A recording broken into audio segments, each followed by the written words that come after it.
काही दिवसापूर्वी बारामतीमध्ये एका संस्थेमध्ये काही नाही, त्याच्यामध्ये मुलांच्या मध्ये भांडणं झाली.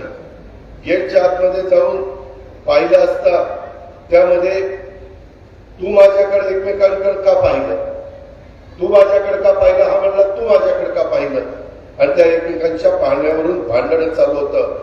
तेव्हा एकाने तिथं शाळेच्या भिंतीलगत असलेल्या आणि त्या शाळेतल्या परिसरातल्या असलेल्या कॉलेजमधील मित्र काही लोकांना बोलवलं आणि अक्षरशः त्यांनी त्या ठिकाणी भांडणं केली. म्हणजे कुठल्या स्तरावर जाऊन त्यांनी कोयत्याने देखील वार करायला मागं पुढं बघितलं नाही. हे प्रकार थांबले पाहिजे. मी सगळ्या पोलिसांना सांगितलेलं अजिबात ह्याच्यामध्ये कुणाचे लाड करू नका. मुलांनो, वय कमी असताना देखील मुलं अशा प्रकारे वागतायत. त्याच्यामध्ये त्यांना मग शेवटी आम्हाला बाल सुधार गृहामध्ये टाकावं लागतं.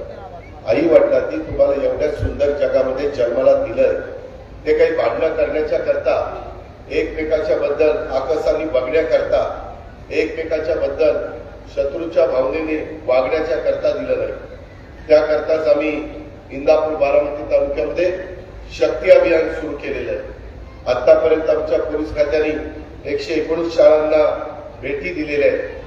माझ्या मते याही शाळेमध्ये ते येऊन गेलेले. समुपदेशन करण्याचं काम आज 52,726 विद्यार्थ्यांच्यावर झालेलं आहे. तुम्हाला आश्चर्य वाटेल, पोलिसांना मी सांगितलेलं की राजकीय हस्तक्षेप होऊन देणार नाही. तुम्ही खुल्या मनाने जो चुकत असेल, तो किती मोठ्या बापाचा पोरगा असला पोरगी असली तरी हायगाई करू नका. सगळ्यांना कायदा नियम सारखा.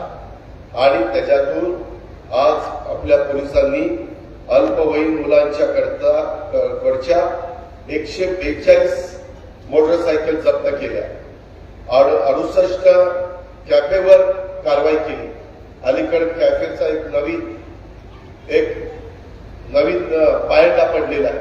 त्या कॅफेमध्ये जाऊन काही वेडेवाकडे प्रकार होतात. 48 प्रतिबंधक कारवाई त्या ठिकाणी केलेल्या आहेत. त्याच्यामध्ये आम्ही जे शक्ती अभियान सुरू केलेलं आहे त्याच्यात 1100 कॉल आम्हाला प्राप्त झालेले आहेत. मी तुम्हालाही या निमित्तानं सगळ्या माझ्या महिलांना, माझ्या लाडक्या बहिणींना, माझ्या शिक्षकांना, पालकांना सगळ्यांना सांगेन, नंबर लिहून घ्या. 920 93 94 917 920 93 94 917 हा शक्ती अभियानाचा नंबर आहे.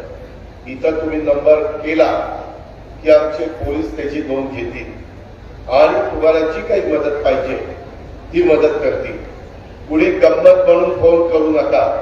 आम्हाला कळेल गंमत म्हणून फोन केलाय म्हणून, मग त्याची अशी गंमत करीन की त्याला 10 पिढ्या आठवण राहील.